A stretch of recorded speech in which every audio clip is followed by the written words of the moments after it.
durduğum kayarın Stonedeki tam kazanmadı.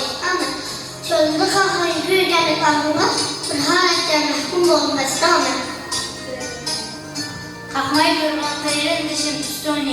Bu vatanın tuturuğu götürdüğü kız taşıdığı bir şanem geldi alıp yara saldı yürürken her yıl. Özgide